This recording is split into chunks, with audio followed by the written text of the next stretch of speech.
Oke, selesai ya untuk absennya. Kita masuk ke pertemuan 10. Hari ini kita akan bahas tentang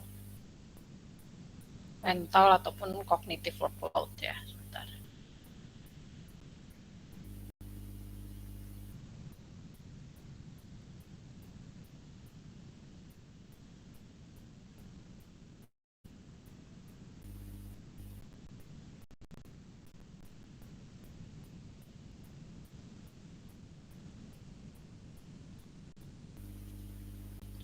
Oke, kita akan bahas tentang mental ataupun cognitive workload. Nah, kalau berbicara tentang beban kerja mental ya, sebetulnya ini pernah dibahas mungkin secara apa singkatnya di mata kuliah ergonomi ya seperti itu. Tapi pada hari ini kita akan membahas apa beban kerja mental secara spesifik dalam satu pertemuan khusus gitu ya seperti itu. Nah, yang akan kita bahas pada hari ini adalah mulai dari definisinya, kemudian bagaimana cara pengukurannya ataupun pengaplikasiannya ya dalam proses beban kerja mental yang memang dihadapi oleh manusia ya pada kehidupannya sehari-hari ataupun pada saat bekerja ya seperti itu. Nah, apa sih sebetulnya beban kerja mental? eh, apa namanya definisinya kan sebetulnya dikatakan beban beban itu adalah ketika memang ada gap antara mental requirement atau kapasitas mental yang dibutuhkan ya requirement dengan kapasitas yang tersedia di diri kita ataupun secara manusia pada konteks individualnya ya seperti itu. Nah, di satu sisi manusia juga memang punya keterbatasan ya termasuk keterbatasan kapasitas mentalnya ya. Untuk apa sih kapasitas mental ini? Secara konteks, kapasitas mental ini adalah aktivitas yang memang mendukung manusia untuk mengerjakan sesuatu hal. Contohnya untuk aktivitas sehari-hari, untuk bekerja, itu pasti ada proses mental ya. Contohnya misalnya melakukan proses berpikir ya, berhitung, melakukan analisis dan lain-lain. Nah, itu disebut dengan mental capacity. Nah, kapasitas mental sendiri untuk setiap orang berbeda-beda. Gak usah ke banyak orang dulu. Mungkin skopnya di kelas ini saja, 16 orang yang ada sekarang itu bisa jadi beda antara satu dengan yang lainnya berhubungan dengan mental capacity-nya ya.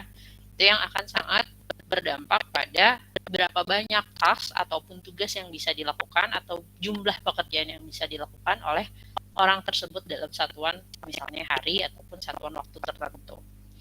Nah, kemudian ya karena tadi ada gap ya harapannya kalau misalnya capacity requirement-nya itu lebih banyak dalam mengerjakan suatu task terus kita punya limited kapasitas mentalnya gitu kan ya yang available di diri kita akan menganggap itu sebuah jadinya beban ya jadi kita sebut mental workload. Nah, umumnya peningkatan workload ini juga akan berdampak pada ya ada performansi kegagalan ya jadi entah ada error saat bekerja atau pekerjaannya tidak maksimal sehingga performansinya tidak oke ya seperti itu. Tapi di satu sisi, meskipun secara umum sebetulnya failure ataupun performansi menurun saat bekerja itu bisa disebabkan oleh kondisi beban mental yang tinggi ya, yang meningkat, tapi di sisi lain ada juga kemungkinan ketika memang beban kerja mentalnya itu di bawah rata-rata. Jadi underload ya, bukan overload tapi underload. Underload juga ini bisa membuat salah satu pekerjaan kita jadi tidak maksimal karena konteksnya misalnya orang jadi lebih bosan kerjanya jadi nggak semangat gitu ya seperti itu. Itu juga bagian dari mental workload. Nah, kemudian kalau kita uh, hadapi lagi konteks dari mental workload ini ya ternyata bisa dikaitkan dengan istilah ada yang namanya dengan stres.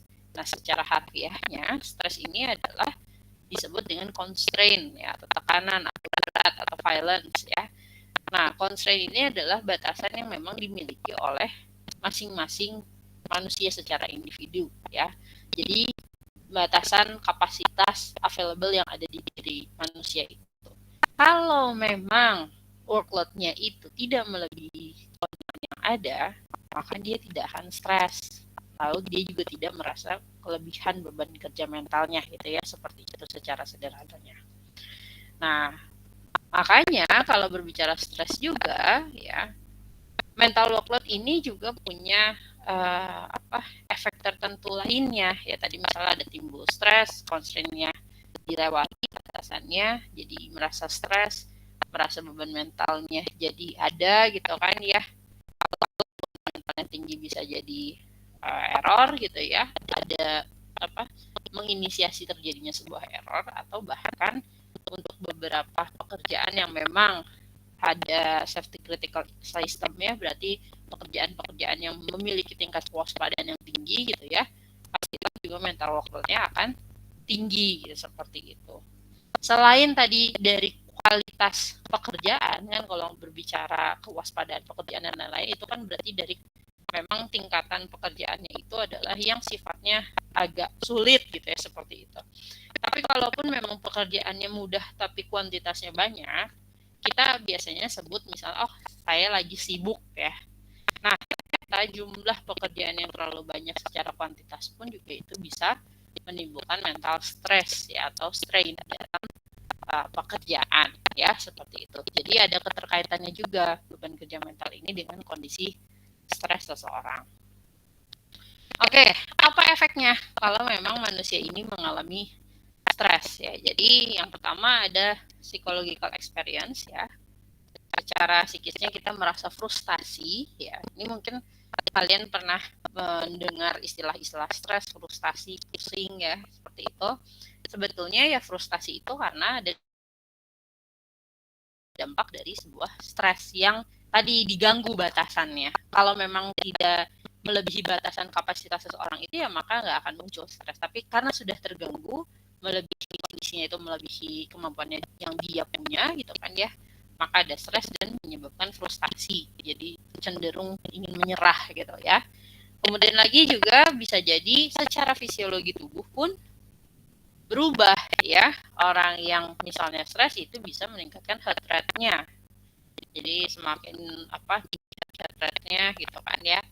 Kemudian juga orang yang stres itu bisa berdampak pada ketika dia dihadapkan sebuah informasi harus diproses, dia jadi lambat berpikirnya ya. Jadi nggak efisien ya, nggak bisa berpikir secara cepat. Atau long term negatif konsekuensinya, kalau stres dalam kurun waktu yang cukup lama, dia bisa berdampak langsung kepada kesehatan ya, penyakit jantung atau GI problems atau GERD ya, mungkin kalian pernah dengar juga.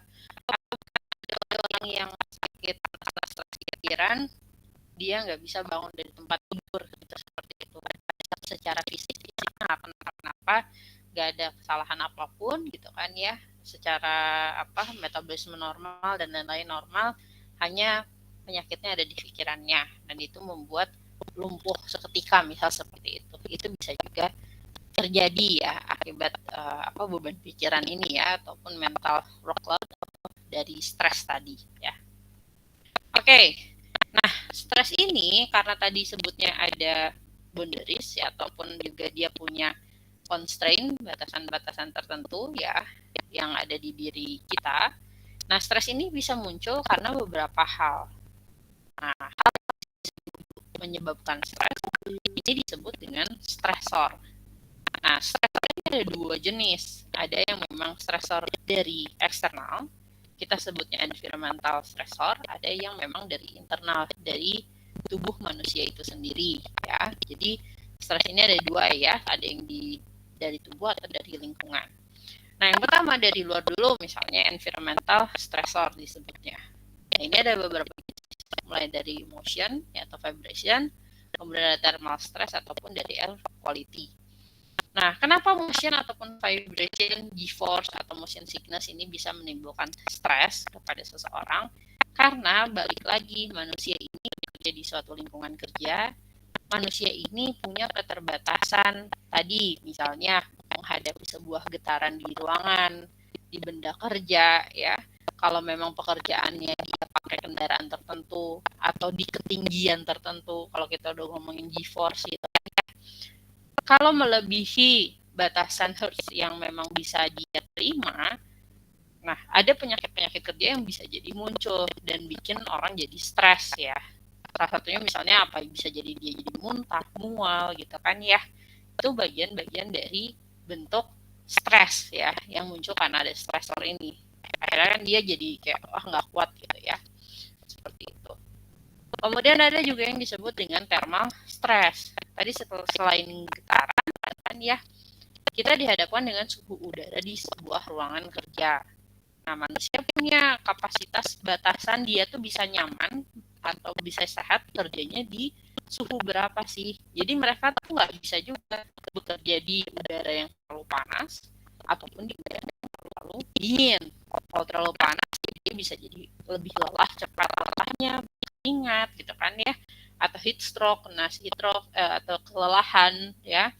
Kemudian lagi kalau misalnya terlalu dingin, apakah ntar misalnya alami hipotermia gitu ya, atau lower alertness, jadi dia jadi kayak apa, gak begitu notice sama hal sekitar gitu ya, seperti itu. Atau yang terakhir juga udara yang dihirup saat kita bekerja ya.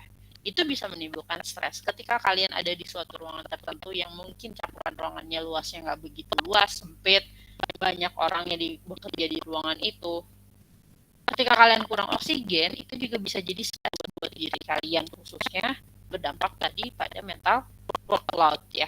Apakah stresnya dalam bentuk fisik belum tentu, tapi kalau udah dipikirin jadi kayak pengap, terus kalian gak bisa mikir jernih dan lain-lain, mungkin kalian juga pernah mengalami. Apalagi kalau memang ada kecenderungan orang-orang yang nggak bisa di ruang sempit, gak bisa dengan udara yang kurang dan lain-lain ya. Itu juga punya keterbatasan-keterbatasan yang bisa jadi spesifik antar orang, punya perbedaan seperti itu.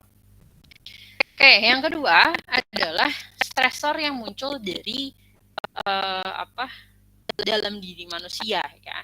Jadi ini ada dua ya. Ini yang berhubungan dengan body function ya. Ada dua, ada cognitive appraisal dan juga level of arousal. Jadi kalau level of arousal ini menandakan sebuah tingkat keawasan, tingkat gairah orang mau bekerja ya, berarti semangat, ya, motivasi, itu level of arousal.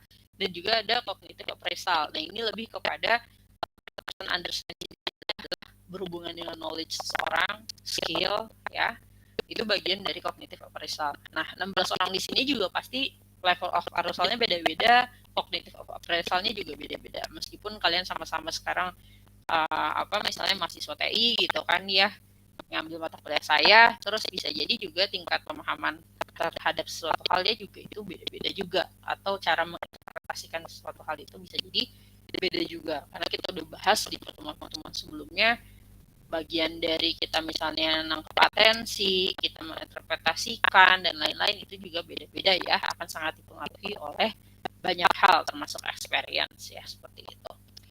Nah, makanya untuk melakukan proses tadi mental workload ini ya, kita bisa menganggap kita workloadnya itu tinggi atau rendah gitu, selain dari kualitas pekerjaan yang diberikan ke kita, tapi di satu sisi juga steady state atau kondisi kita saat ini sebagai pekerja ini ya, dari aspek kognitif ataupun level of arousal ini, dia juga akan mempengaruhi, khususnya misalnya level of arousal gairah untuk bekerja pada konteks misalnya hormonal chemistry. Buat laki-laki saya pikir harusnya sih hormonalnya nggak yang begitu terlalu berubah-berubah dalam kurun waktu tertentu ya. Kalau perempuan kan cenderung punya beberapa periode yang memang dia secara hormonal biologiknya bikin jadi kayak lebih sensitif, atau bisa jadi ada masanya dia semangat banget gitu kan, dan lain-lain ya, karena dari bagian reproduksinya seperti itu. Nah itu juga bisa membuat kita jadi tahu kita bisa semangat kerjanya kapan, atau kita tahu ini periodenya sebenarnya agak kurang semangat, tapi gimana untuk mengencounternya gitu kan, seperti itu. Atau lagi kalau berbicara tentang level of arousal, ada juga yang cenderung orang semangat kerja pagi, semangat kerja malam dan lain-lain ya. Kondisi kesehatannya lagi baik atau tidak, lagi mengantuk atau tidak, itu berhubungan juga dengan level of arousal ya, seperti itu. Nah kemudian ada juga yang dikenal dengan Derkes doesn't allow. Jadi ini adalah grafik yang berusaha menginterpretasikan ya antara arousal dan juga performansi kerja. Jadi kemampuan gairah orang untuk bekerja, kemampuan tadi dia dari segi cognitive ability-nya juga gitu ya, dihadapkan dengan pekerjaan yang simpel ataupun pekerjaan yang sulit, itu performansinya akan seperti apa sih gitu kan ya. Nah, kalau yang simple task itu ya seiring berjalannya waktu ya dengan tingkatan arousal dari rendah ke tinggi, dia akan linear dengan hasil performansi yang dihasilkan, performansi kerjanya. Tapi sebaliknya kalau yang difficult task ya, ketika gairah bekerja atau arousal bekerjanya ini cukup tinggi atau misalnya moderat, ya performansinya mungkin akan baik. Tapi misalnya dia arousalnya terlalu tinggi ya, bisa jadi udah jadi ada titik bosannya gitu ya, seperti itu untuk yang difficult task ya, seperti itu. Atau misalnya tasknya malahan yang lebih mudah gitu ya, itu malah makin jadi bosan juga gitu ya, seperti itu. Oke, berikutnya kalau tadi berbicara tentang psychological stressors ya, apa efeknya kalau dalam konteks manusia ketika melakukan information processing? Karena kan kita kembalikan lagi ya, kalau dalam aktivitas kognitif ini sangat berkaitan dengan model human information processing. Bagaimana memang manusia ini menangkap sebuah informasi, menyerap, mengolah, kemudian bereaksi, gitu kan, seperti itu. Mengambil sebuah keputusan dalam bentuk aksi, baik gerakan, verbal, dan lain hal ya, seperti itu. Nah, efeknya tadi psychological stressor ini, kalau arousalnya sedang tidak baik-baik saja, terus tidak didukung dengan cognitive ability yang ada gitu ya, maka ya atensinya bisa jadi terpecah ya, seperti itu, atau gampang lupa di suatu kondisi gitu ya, atau bahkan juga kalau memang dia lebih baik lagi, kondisinya sedang baik, dihadapkan dengan suatu kondisi yang sama, dia udah ada overlearning, jadi udah tahu lah kalau misalnya ada kondisi kayak gini nggak usah mikir terlalu lama, harus ngerespon seperti apa, misal seperti itu adalah bagian dari psychological stressor yang muncul ya. Jadi kalau memang psychological stressornya tadi kondisinya nggak baik, akan menimbulkan stres, tapi sebaliknya kalau lagi baik ya mungkin itu tidak akan menimbulkan stres. Nah, ketika kita gambarkan misalnya kondisi workload ini dalam konteks visualisasi model ya, pemberian task yang dihadapi ini bisa jadi opsinya kan dua ya, tasknya itu overload ataupun underload ya, seperti itu. Nah, kedua konteks ataupun kondisi ini sebetulnya pada saat seiring berjalannya waktu, misalnya dia 1 hari bekerja seperti itu, nah manusia ini akan dihadapkan dengan beberapa hal ya, ataupun bisa juga mengalami beberapa kejadian, baik fatigue ya, merasa kelelahan, atau tiba-tiba sleep loss ya, tidur sejenak, ataupun bahkan mengantuk, benar-benar sleepiness gitu ya, seperti itu. Atau juga kalau kita tahu beberapa pekerjaan itu juga tidak selalu bekerja itu 8 jam kerja sehari dengan shift yang sama. Nah, untuk beberapa jenis pekerjaan yang memang mengharuskan bekerja melayani 24 jam, entah jasa ataupun konteksnya misalnya seperti call center, atau lagi misalnya pekerjaan di lapangan gitu kan ya, dia harus misalnya pabriknya buka 24 jam terus gitu ya, produksi terus. Nah, maka di situ dia harus mengharuskan ada shifting pekerjaan. Nah, kalau berhubungan dengan shifting pekerjaan, ini akan erat kaitannya dengan ada perbedaan circadian rhythm. Apa sih sebenarnya perbedaan circadian rhythm ini? Nah, circadian rhythm ini adalah sebetulnya posisi di mana manusia ini berubah fungsi ya, asalnya dia sedang sadar dan melakukan aktivitas, terus dia harus istirahat karena dia butuh untuk melakukan proses metabolisme seperti itu. Nah, normalnya memang kalau kita tidur itulah bagian di mana circadian rhythm kita itu bekerja sebetulnya.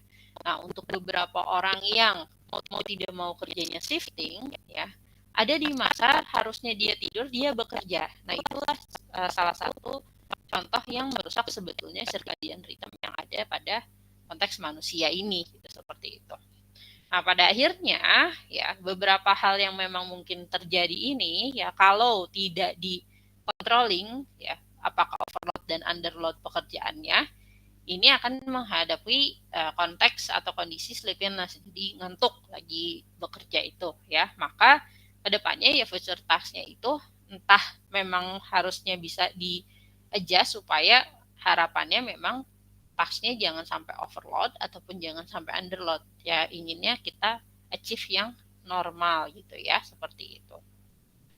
Oke, nah di sini ada beberapa contoh ya mental task ataupun aktivitas mental yang memang ada di sebuah pekerjaan ya. Yang pertama ada vigilance ya, tingkat kewaspadaan seseorang ya, misalnya dia harus awas terus ngejaga misal saya satpam dan lain-lain, dia harus ada tingkat kewaspadaan. Atau pekerjaan air traffic controller juga dia juga harus melihat display terus, lihat traffic pesawat gitu kan ya. Kemudian juga ada mental task-nya itu misalnya pekerjaan yang mengharuskan orang itu mendiagnosis masalah gitu kan ya, menyelesaikan permasalahan gitu kan. Bisa jadi seperti dokter dan lain-lain, itu bagian dari mental task juga karena secara pekerjaan fisik dia kan sebenarnya bisa jadi duduk aja atau berdiri aja ya. Tapi yang berpikir adalah aspek kognitifnya ya, disebut mental task ya. Atau misalnya lagi aktivitas yang ada planning ya, harus melakukan action, engineer juga bagian dari mental task-nya ada. Atau misalnya prioritization, atau misalnya harus lagi pekerjaan yang mengingat sesuatu hal ya, entah sekretaris, PA, personal assistant, ataupun misalnya lagi nurse atau lagi dokter, pengacara, ya bisa juga karena dia membutuhkan mental task untuk mengingat banyak hal gitu ya, seperti itu. Kemudian juga ada pekerjaan juga yang memang mental task-nya berupa coping with the unexpected gitu ya. Jadi selalu stay terus selalu ready, selalu siaga gitu kan ya untuk hal-hal yang memang apapun yang terjadi gitu, seperti itu. Oke, nah untuk berbicara tentang mental workload di real life ya, atau di kehidupan nyata ya, tadi ada beberapa case atau contoh profesi yang mungkin memang berkaitan dengan aktivitas mental task gitu ya. Di sisi lain juga ada beberapa mental workload yang memang dihadapi, misalnya let's say pilot ya, dia harus bekerja di ketinggian sekian, dia harus bawa penumpang banyak, terus juga misalnya lagi dia harus baca sekian banyak panel gitu kan ya. Kemudian atau desain tim yang harus come up dengan ide baru dalam kurun waktu mungkin durasinya singkat ya. Atau misalnya GPS ya, itu juga merupakan beberapa mental workload in real life itu, seperti itu. Nah, kemudian gimana caranya ya sebetulnya menghadapi konsekuensi dari high mental workload ini ya. Nah, ternyata di beberapa organisasi atau perusahaan dihadapkan dengan beberapa isu yang berhubungan dengan beban kerja mental khususnya. Nah, caranya biasanya mereka mengencounter atau meminimalisir keadaan yang ada itu dengan berbagai cara, mulai dari training ya. Training ini banyak, ada training SOP, ada training misal komunikasi dan lain-lain, atau development, karena tadi kita tahu ya penyebab stresor itu salah satunya adalah cognitive ability-nya. Jadi gimana seseorang ini dia punya kemampuan atau enggak untuk menghadapi permasalahan yang sedang dia hadapi. Dia nggak akan jadi stresor, pikiran kita nggak akan menjadi stresor ketika kita selalu tahu kalau kita ngadepin masalah, di otak kita tuh udah ada infonya, oh kita harus ngapain nih gini kan ya. Nah, maka perusahaan juga berusaha untuk mendevelop para pekerjanya supaya dia juga tetap punya knowledge yang update gitu, seperti itu. Kemudian juga ada manajemen style ya, ini apakah berhubungan dengan hierarchical organisasi dan lain-lain. Juga tadi ada equipment, ya kita tahu stresor juga bisa muncul dari lingkungan sekitar berupa environmental stressor. Jadi misalnya kalau ruangannya terlalu panas gitu kan ya, sempit, maka misalnya ada equipment ditambahkan AC dan lain-lain, itu juga bagian dari untuk meminimasi workload ya, seperti itu harapannya. Kemudian juga ada task organization, ini juga berhubungan dengan tadi load kerja dalam bentuk misalnya kuantitas ataupun kualitas ya. Jadi bagaimana caranya pekerjaan task organisasi ini lebih jelas, job description setiap orang itu jelas, setiap departemen itu jelas ya. itu adalah bagian juga isu yang ada ya, seperti itu. Oke, nah kalau kita mendefine lagi mental workload ya berarti sebetulnya adalah sebagai definisinya ya, mental workload itu adalah sebetulnya gap ya antara keadaan yang ada gitu ya di kenyataannya dengan perceived increase task-nya ya. Jadi tadi berhubungan dengan requirement mental yang dibutuhkan untuk bekerja dengan kapasitas yang kita miliki itu ya, di mana memang kondisi itu akan sangat mempengaruhi terhadap misalnya decision making yang kita ambil ataupun planning ke depan yang memang kita akan lakukan gitu ya.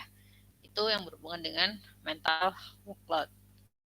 Oke, di sini ada beberapa model yang membahas tentang workload ya. Salah satunya adalah work overload timeline model.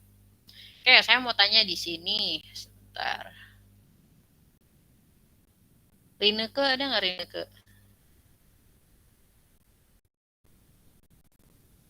Ada nggak Rineke? Ada Ibu. Oke, Rineke pernah ngerasain beban kerja mental nggak?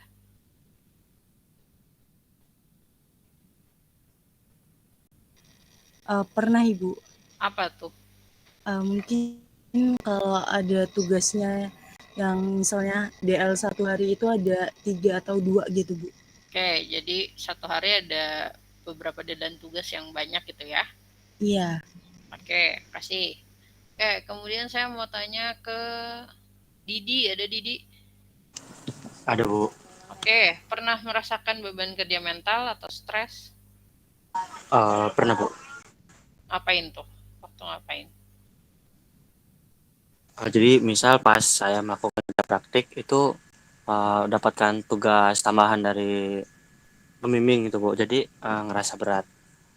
Oke, dapat tugas tambahan dari pembimbing jadi ngerasa berat ya. Oke, makasih. Nah, tadi kalau misalnya berhubungan dengan tadi ya satu hari deadline-nya, tapi ada beberapa tugas deadline-nya sama ya. Ini sebetulnya juga berhubungan dengan model work overload timeline model. Ya, jadi memang overload ini bisa jadi disebabkan karena jumlah kuantitasnya banyak, hal yang harus dilakukan banyak nih, tapi waktunya sedikit gitu. Nah, hal ini tuh bukan hal yang baru sebenarnya berbicara tentang overload ini. Mungkin yang kalian sedang sebutkan tadi, hari ini kalian ngerasain ini gitu ya, overload. Tapi ya orang-orang sebelumnya juga sama merasakan overload. Karena kenapa? Pada dasarnya kan manusia ini punya waktu yang terbatas. Satu harinya yang nggak nambah, tetap cuma 24 jam. Cuman how to manage-nya aja kan sebetulnya lebih ke sana. Nah, di sini sudah dipastikan juga menurut teori bahwasannya memang bagaimana caranya menghadapi misalnya kalau memang kondisi so much work to do, misal tadi listnya banyak, waktunya terbatas, maka ada beberapa hal yang memang harus kita prioritaskan gitu kan ya. Meskipun di satu sisi bisa nggak kalau misalnya tadi contoh ada 3 deadline tugas hari ini, mungkin buat beberapa orang itu merupakan beban kerja mental. Ya, iya bisa jadi. Tapi bisa jadi buat orang lain, ya sebagian orang bukan jadi beban kerja mental. Karena kenapa? Kembali lagi, tadi dari stresornya saja kan memang sudah ada perbedaan ya. Entah dari kalau yang mungkin yang lingkungannya apa gitu, kondisi kalian lagi ngerjainnya di mana gitu kan ya. Atau lagi misalnya memang background masing-masing yang berbeda juga gitu kan ya. Itu juga akan menjadi perbedaan gitu. Nah, kemudian karena berhubungan dengan waktu, ya maka di sini ada beberapa hal yang tadi saya sebutkan, misalnya individual differences itu akan berpengaruh, ya. Kemudian spare capacity, ya jadi ini lebih kepada bagaimana kita mensiasati waktu yang memang sudah sempit itu, gitu kan ya. Gimana caranya kita membagi mana yang lebih utama, yang apakah kita mau bekerja dari yang lebih paling mudah, atau yang lebih early memang dibutuhkan di hari itu, gitu kan ya, atau seperti apa, ataupun misalnya lagi kebiasaan ini ya, level of automaticity ya. Jadi masing-masing orang juga dia punya behaviornya, perilaku kebiasaan sehari-harinya seperti apa. Ada yang orang memang cara mengerjakannya dengan cara yang cepat gitu kan ya, ada yang memang harus terstruktur, urut gitu kan ya, seperti itu. Itu juga akan berpengaruh pada mengatasi konteks work overload yang timeline model ini gitu ya, seperti itu. Atau lagi pada saat proses mengerjakannya ya kita pakai sistem share gitu kan ya, atau minta bantuan orang misal seperti itu ya, atau dibagi menjadi beberapa part yang bisa dikerjakan yang mana dulu dan lain-lain ya, dikerjakan paralel langsung atau memang mau terpisah serian gitu ya, seperti itu. Oke, berikutnya kalau kita berbicara tentang model tentang overload ini ya, ada juga kondisi di mana work overload time stress effect ya. Kalau tadi dia berhubungan sama kuantitas dan juga waktu yang terbatas. Nah, tapi di mana kondisi yang lain adalah ketika adanya overload terjadi secara mental gitu kan ya. Kemudian ketika waktu terbatas dia jadi ada stresor ya, nambah ke kita untuk jadi makin stres ya. Gimana caranya? Misalnya entah kita mengaplikasikan tadi menyelesaikan mana yang lebih penting untuk diselesaikan ya, atau memang selesaikanlah hal yang memang kita tahu ini bisa selesai dan maksimal. Jadi yang sekiranya kita nggak bisa ngerjain ya udah kita skip aja. Lebih baik misalnya mengerjakan misalnya 2 tugas maksimal gitu kan, atau daripada 3-3-nya tapi semuanya nggak maksimal, misal seperti itu. Nah ini juga mungkin case yang bisa terjadi itu ya, seringkali misalnya kalau kalian punya waktu yang mepet untuk belajar sebuah tes ya, tesnya apapun lah ya.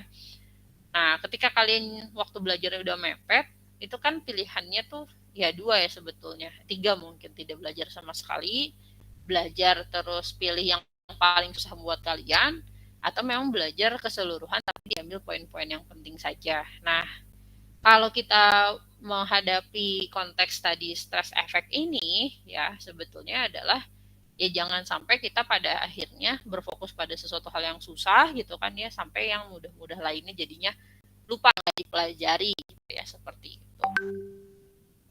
Oke, kemudian kalau kita tadi berbicara tentang ada stres, ada stresor ya. Di satu sisi juga ketika menghadapi mental workload ini, kita sebetulnya melakukan sebuah effort. Kita melakukan usaha loh, entah dalam bentuk mental task tadi ya, berpikir dan lain-lain.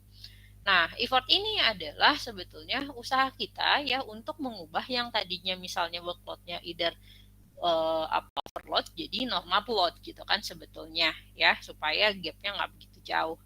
Nah, effort ini harapannya juga yang kita lakukan sifatnya ini presisi ya, ada force-nya juga, discriminability, ataupun menyesuaikan dengan working memory yang memang kita miliki gitu ya, seperti itu. Kemudian, nah bagaimana cara mengukur mental workload-nya? Nah, ini ada 2 ya sebetulnya secara garis besarnya. Ada objective measurement, ada subjective measurement. Nah, kalau yang subjective measurement ini dia sifatnya self-reporting, berarti orang itu menilai dirinya sendiri gitu ya, seperti itu. Nah, misalnya ada pekerja itu yang menilai diri dia sendiri dengan cara apa? Dia mengisi beberapa poin pertanyaan ya, ini mungkin kalian pernah pakai ya di praktikum, ada NASA-TLX. Nah, selain NASA-TLX juga ada beberapa kuesioner lainnya, tapi di satu sisi namanya subjective measure, di sini ada bias yang cukup tinggi gitu ya, seperti itu. Nah, untuk mengukur mental workload yang lain ada cara dengan hal-hal objektif, mulai dari primary task measurement, kemudian ada secondary task atau psychological measure.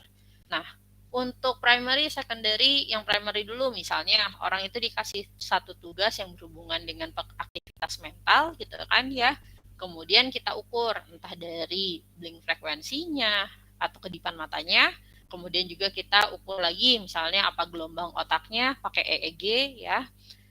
Kita bisa tahu mana gelombang otaknya ketika dia lagi fokus gitu kan ya, atau memang malah bengong gitu kan dan lain-lain ya, kita bisa interpretasikan ya. Kemudian juga kalau di secondary task kita untuk mengecek sebetulnya kalau dikasih 2 task bersamaan apakah perform dua-duanya atau justru tidak gitu kan ya, seperti itu. Nah, atau dia terdistraksi atau tidak, itu bisa kita ukur juga untuk menentukan sebetulnya workload-nya overload atau memang underload atau konteksnya normal. Dan yang objektif lainnya adalah kita juga mengukur aspek fisiologi dari tubuh. Meskipun yang kita ingin ukur utamanya adalah berhubungan dengan mental workload ya, tapi di satu sisi ketika kita melakukan aktivitas mental ini, kita tetap butuh badan manusianya kan gitu kan ya. Jadi secara fisik pastilah ketika mental kita tidak baik-baik saja, fisik kita juga akan berpengaruh. Maka heart rate variability ya, ataupun misalnya entah dari tingkat sebentar, keringat itu juga kita bisa pakai, air liur juga itu bisa kita ukur juga ya, gitu seperti itu. Jadi ada namanya kokorometer, itu juga sebetulnya untuk menghitung kadar kondisi seseorang itu sedang baik-baik saja atau tidak gitu kan ya, seperti itu. Karena kalau kalian sendiri saja misalnya mengalami hal yang stres, pasti kan heart rate-nya akan semakin tinggi gitu kan ya, dan lain-lain, juga saling berkesinambungan, dan itu masih bisa kita ukur ya, seperti itu.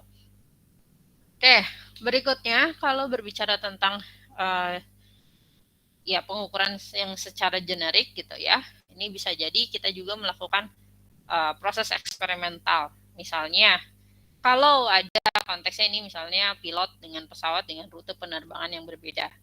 Untuk mengetes apakah memang rute penerbangan yang cukup kompleks ini bisa menimbulkan overload, kita uji coba satu pilot yang sama dengan beberapa rute yang ada gitu kan ya. Ada efek perbedaannya nggak dari mental workload-nya gitu kan ya. Itu bisa. Untuk benar-benar ya ini sistemnya eksperimental, jadi mencoba mengujikan satu persatu gitu ya, seperti itu. Ini yang paling generik, jadi tanpa alat bantu dan lain-lain ya, seperti itu. Kemudian juga kalau dari pendekatan klasiknya ya, misalnya juga kita melihat dari konteks tingkat kesulitan task yang memang dihadapi oleh setiap pekerjanya gitu kan ya. Itu supaya kita bisa mengklasifikasikan dia cenderung melakukan pekerjaan yang mental workload-nya tinggi atau tidak. Karena kita tahu mental task itu kan juga macam-macam tingkatannya ya, seperti itu.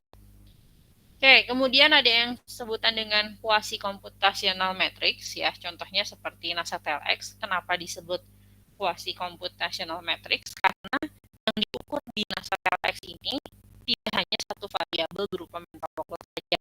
Meskipun at the end kita dapat bisa menentukan mental workload-nya rendah, tinggi gitu kan ya, atau sedang, tapi parameter yang diukur dari pertanyaan yang ada di NASA TLX ini dia macam-macam, mulai dari performansi ya, kemudian physical demand ya, dan lain-lain ya. Kalian juga mungkin pernah belajar itu ada variabelnya banyak ya, seperti itu.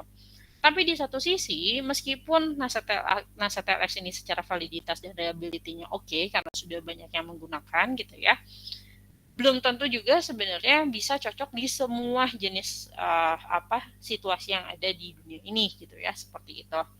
Khususnya karena kita tahu ada kemungkinan bias, orang kan menilai dirinya sendiri, sedangkan bisa jadi tingkat pemahaman satu dengan yang lainnya itu bisa jadi perbedaannya tuh ada gitu ya, dan bahkan ada juga kemungkinan misleading, jadi salah pemahaman atas pertanyaan yang ada di situ.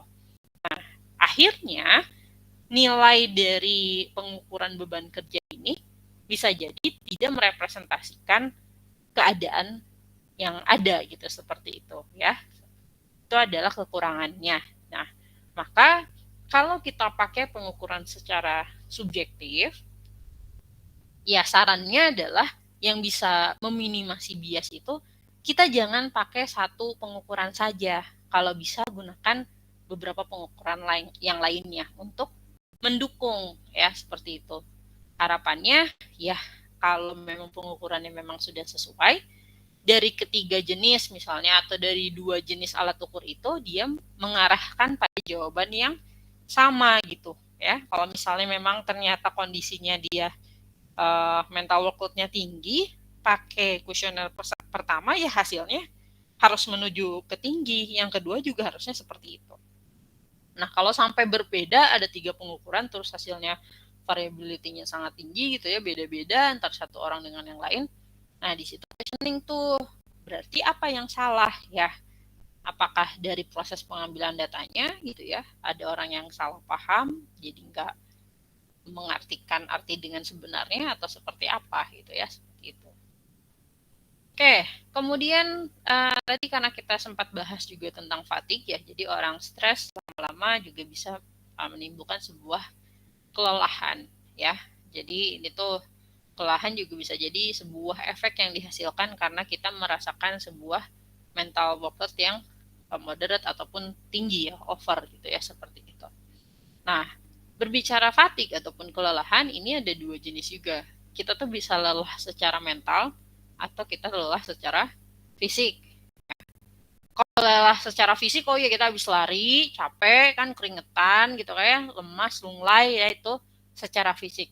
Tapi kalau secara mental ini lebih ke apa sih? Misalnya symptomsnya, misalnya ada feeling-feeling tertentu yang kita nggak oke lah ya, terus overthinking, terus kita jadi nggak terlalu fokus ya, terus juga kita jadi lambat merespon ya, itu bagian dari kelelahan dalam konteks mental ya, seperti itu. Nah, untuk mengukur kelelahan ini juga ada pengukuran yang sifatnya objektif dan subjektif ya. Kalau yang ada di PowerPoint ini dia sifatnya objektif, dia pakai EEG, elektroencephalografi ya. Jadi dipasang di kepala ya, EEG-nya silakan nanti sambil searching, mungkin lagi buka HP atau laptop silakan namanya EEG-nya bisa pakai apa ya? Oh, Muse ya. EEG Muse, coba dicek. Dia bentuknya mirip-mirip kayak headphone, agak kecil sedikit, dipasang di bagian kayak kalian headband ya. Jadi di bagian atas telinga sampai ke depan jidat dikit gitu ya, agak atas di bagian kepala. Terus kalian melakukan aktivitas mental, ya bukan aktivitas fisik lari-lari ya, enggak ya, tapi aktivitas mental berarti tandanya misal depan laptop ya dan lain-lain. Nah, nanti di record beberapa gelombang otaknya. Jadi ada gelombang alfa, theta ataupun beta. Nah, gelombang ini diekstraksi datanya setelah misalnya kita nyuruh orang itu bekerja kurang lebih misal let's say 30 menit, habis itu EEG-nya dilepas, kita transfer datanya. Itu biasanya pakai bantuan lagi MATLAB, pada software lain lagi untuk kita memisahkan mana gelombang yang noise ya, atau memang gelombang yang sebenarnya pada saat proses kita observasi gitu, seperti itu. Untuk menilai bagaimana kondisi fatigue kelelahan si orang itu saat bekerja. Kemudian ada juga flicker fusion frekuensi. Jadi memang untuk melihat kedipan mata seseorang. Salah satu cara untuk kita mendeteksi itu kita bisa pakai eye tracker untuk menghitung blink frekuensi namanya ataupun blink duration, berapa banyak kita kedipannya dalam 1 menit gitu kan ya, atau berapa banyak kita menutup mata durasinya kemudian membuka mata gitu ya. Itu bisa pakai blink duration ya, atau misalnya lagi mau pakai kamera biasa terus kita generate program sendiri ya, pakai Python terus kita deteksi gitu kan ya, itu juga bisa. Nah, secara teorinya adalah ketika orang itu sudah makin lelah, maka ya flicker fusion frekuensinya itu atau kedipan mata seseorang itu makin sedikit jumlahnya. Ya, karena kalau udah makin ngantuk itu kan cenderungnya kalau nggak ngebukanya agak lama sampai mata berair atau dia menutupnya terlalu lama. Jadi frekuensi buka tutupnya semakin sedikit ya, seperti itu. Oke, kemudian lagi karena berbicara tentang workload ya. Tadi kalau kondisinya memang dia over workload gitu ya. Jadi workload-nya tinggi, mental workload-nya tinggi, ini akan berhubungan dengan vigilance ataupun tingkat kewaspadaan seseorang. Atau misalnya lagi orangnya under arousal, jadi nggak ada semangat untuk bekerja ya. Maka ini akan berhubungan dengan tingkat kewaspadaan. Ya harapannya kalau misalnya ini bisa dihindari, karena kalau misalnya high workload terus low arousal, ya dia bisa jadi ada kesalahan saat bekerja tadi ya, error ya, seperti itu. Nah, harapannya kalau untuk meningkatkan tingkat kewaspadaan supaya orang nggak bosan saat bekerja, ya kita bisa akali dengan beberapa cara gitu ya. Khususnya buat pekerjaan-pekerjaan yang memang berulang terus sifatnya monoton ya, seperti itu. Nah, bagaimana caranya misalnya apa atau efek ya yang disebabkan kalau memang ada penurunan vigilance ataupun tingkat kewaspadaan seseorang ya.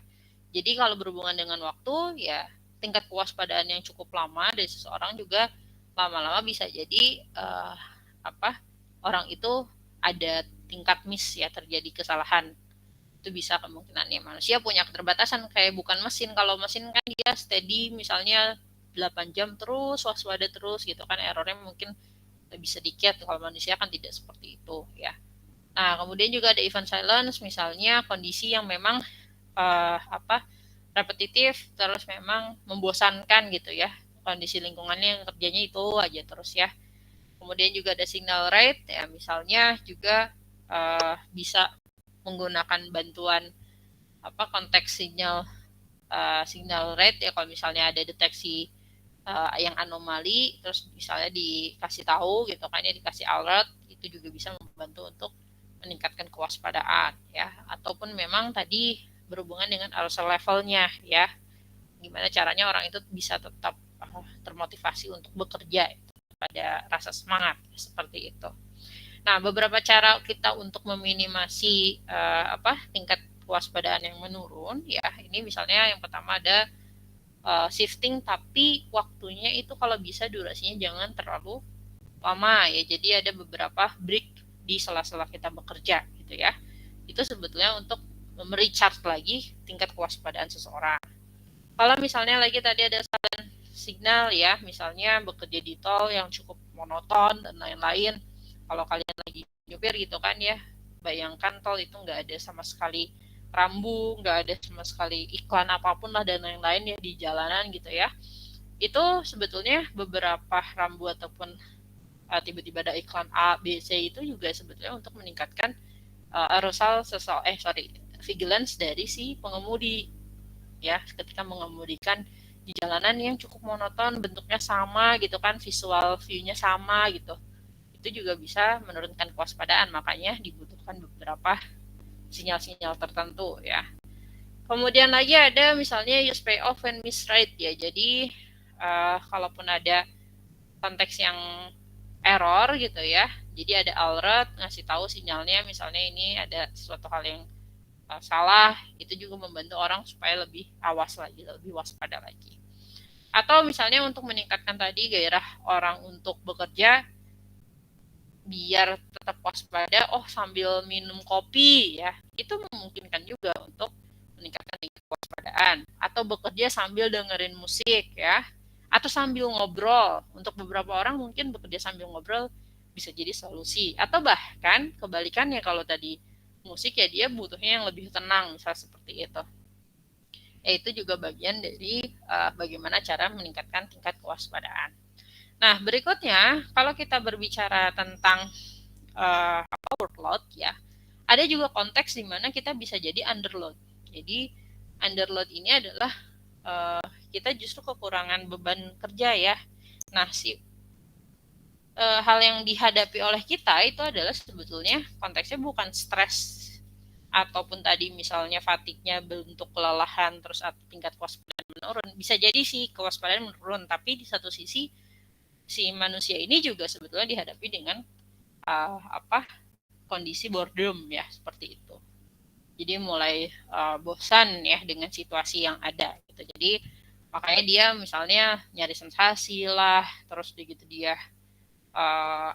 udah mulai kecewa sama pekerjaan, jadi dia merasa boredom ya, atau misalnya tingkat kewaspadaannya juga rendah gitu, seperti itu.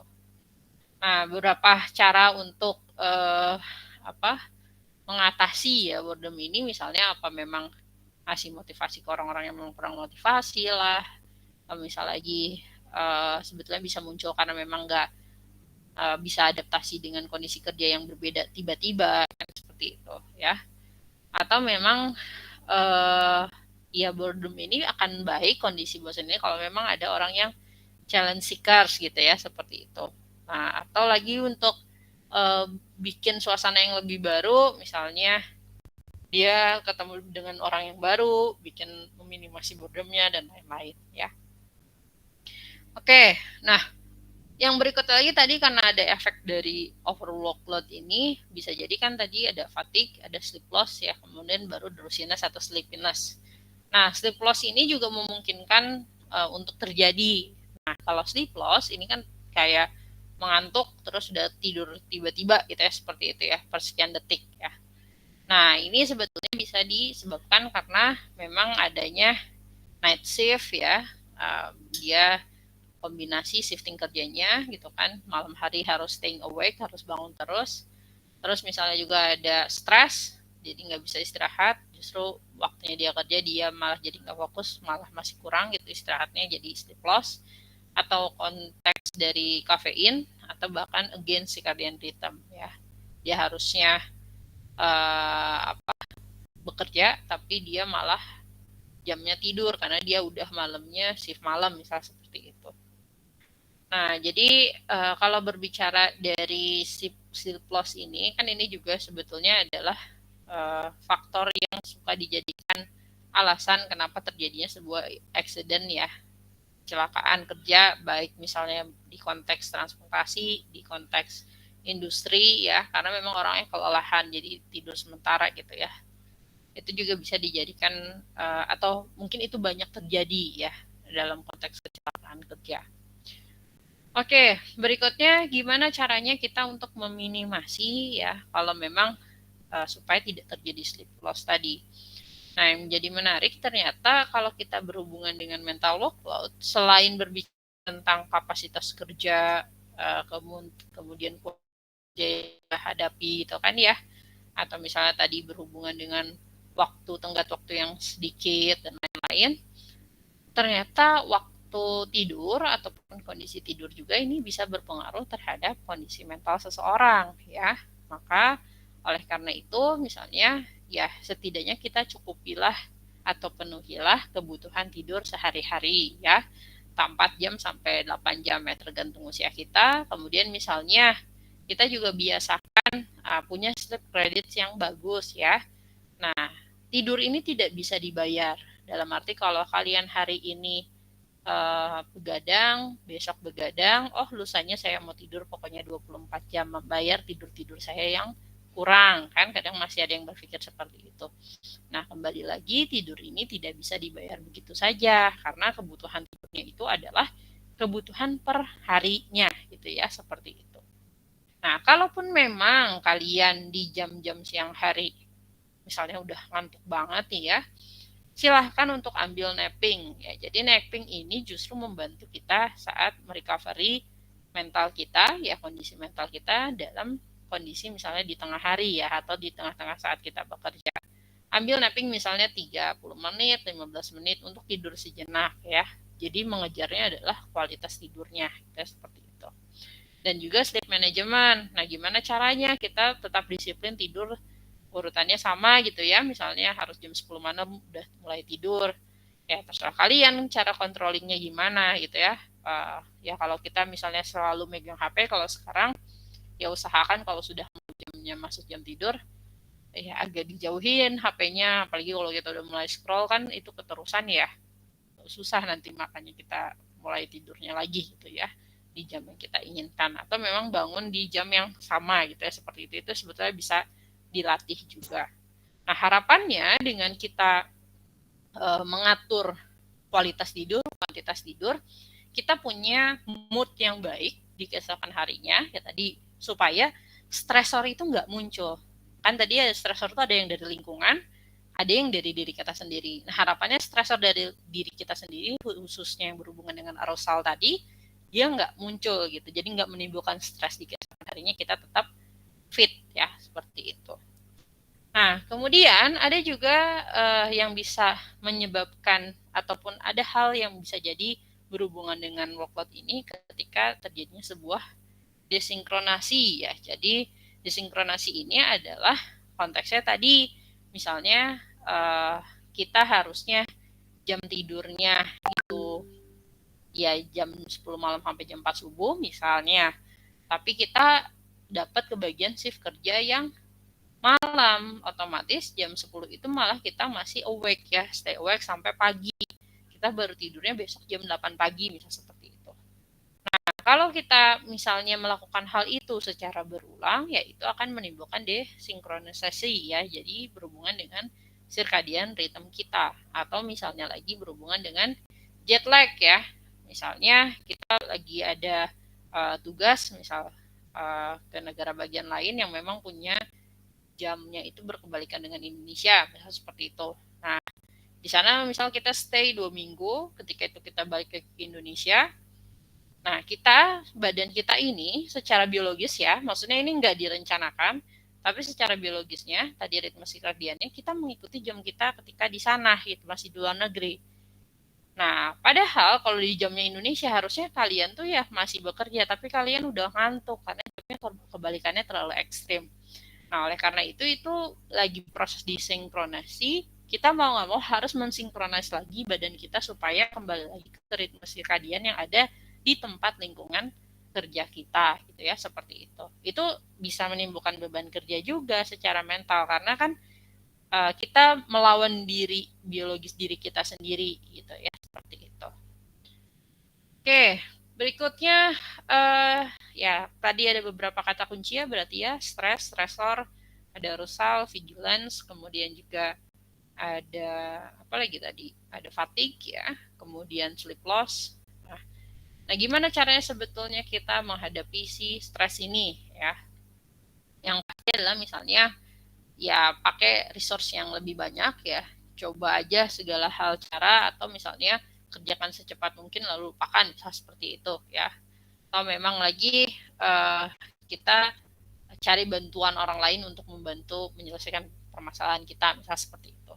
Atau memang kita meremove stressor tadi, kemungkinan-kemungkinan yang bisa bikin kita stres ya.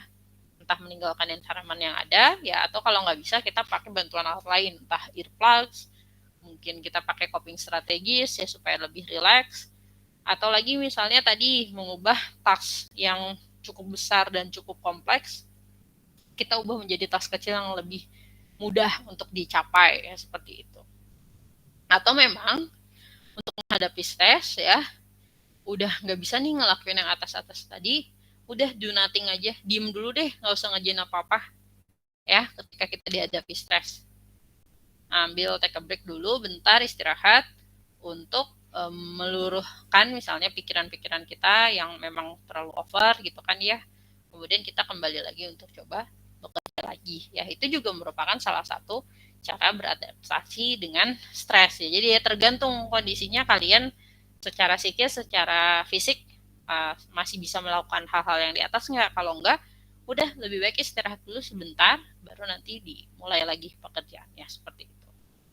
Nah, kemudian kalau berbicara lagi tentang tadi stres ya, nah selain stresor yang bisa menyebabkan sebuah stres ini, ada juga moderating variable yang memang secara tidak langsung berpengaruh terhadap stres manusia ya.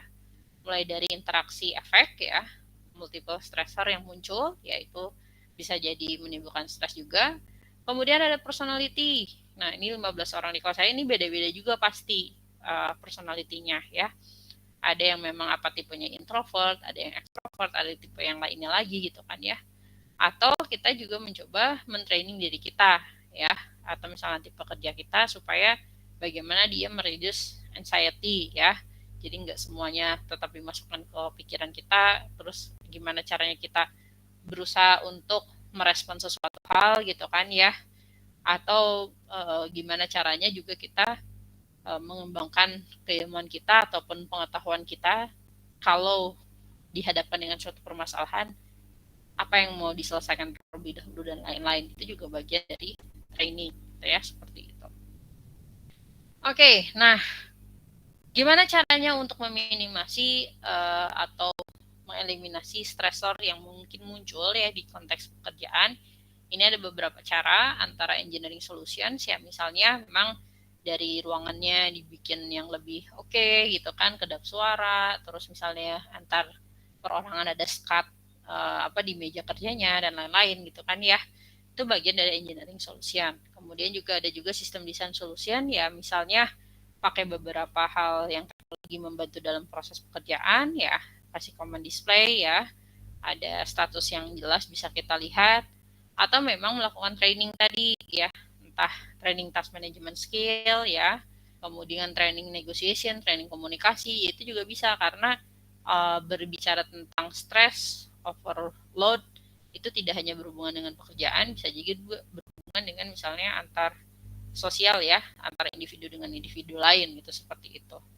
Kemudian juga men-training tentang prosedur SOP yang ada secara otomatis itu seperti apa ya, atau misalnya lagi untuk melakukan stress exposure ya, seperti itu. Oke, ya yang berikutnya ya ini adalah beberapa notes ya untuk mental workload ya. Intinya adalah ketika memang ada workload tertentu yang dihadapi oleh seseorang gitu ya, apalagi workloadnya cukup tinggi gitu atau cukup besar ya, ya mau tidak mau harus dihadapi, tapi cara menghadapinya ya banyak cara ya sebetulnya. Apakah tadi membreakdown menjadi hal-hal yang lebih kecil, dikerjakan dari yang lebih mudah, atau minta bantuan orang lain juga ya sah-sah saja gitu ya, seperti itu. Jadi ya sebetulnya pasti ada solusinya, tapi kan kondisi manusianya tadi berpikir untuk mencari solusi atau memang lagi nge-stuck dari secara individualnya gitu ya, seperti itu. Itu juga yang mungkin harus kita ingat ya. Jadi kemampuan seseorang itu bisa jadi beda-beda, kondisi seseorang itu bisa jadi beda-beda. Kalau nanti kalian memang di pekerjaan dihadapkan dengan jenis orang yang beragam, punya tim kerja yang orangnya beragam, cobalah untuk memahami, mengobserv dulu di awal orang ini seperti apa, orang ini seperti apa, supaya kan tujuan bekerja itu sebetulnya untuk setiap tugas tuh yang penting tugasnya selesai, tercapai goals-nya kan, seperti itu. Nah, gimana caranya kalian bisa misalnya bekerja sama dengan orang yang A, B, C, D gitu kan, karena belum tentu pendekatannya untuk setiap orang ini kita melakukan pendekatan yang sama gitu, seperti itu ya. Jadi belajar untuk dari mulai sekarang untuk observe gitu ya, seperti itu. Oke, mungkin itu aja materi saya hari ini. Ada yang mau ditanyakan sebelum saya akhiri atau cukup? Gimana? Ada yang mau ditanyakan?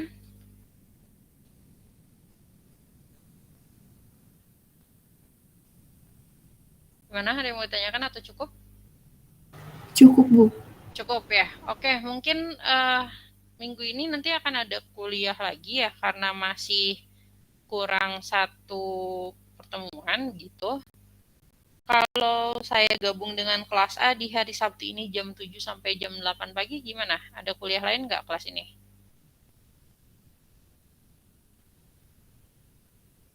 Gimana? Kalau saya pribadi tidak ada, Bu. Tidak ada ya. Yang Kalau lain saya gimana? tidak ada, Bu. Nggak Saya ada tidak ya? ada, Bu. Oke. Ada. Kalau saya, Gimana, Arif? kalau saya ada kelas produksi bersih, Bu, jam 8 ya, Bu. Oke, nggak ada masalah. Kelasnya kan jam 7 sampai jam 8. Aman Oh, berarti ya ya? udah, oke. Oke. Sip. Udah itu. Mungkin ada lagi yang bermasalah sama jadwalnya nggak? Atau ada yang ibadah nggak hari Sabtu pagi? Oke, nggak ada ya. Rasanya kalau nggak ada respon mungkin ya so far bisa mungkin ya jam 7 sampai jam 8. Berarti nanti kita ketemu lagi hari Sabtu ya, itu ya. Oke, mungkin untuk pertemuan hari ini saya akhiri. Terima kasih sudah hadir di kelas saya. Mohon maaf bila ada salah kata. Semoga ilmunya bermanfaat. Wassalamualaikum. Selamat siang semuanya.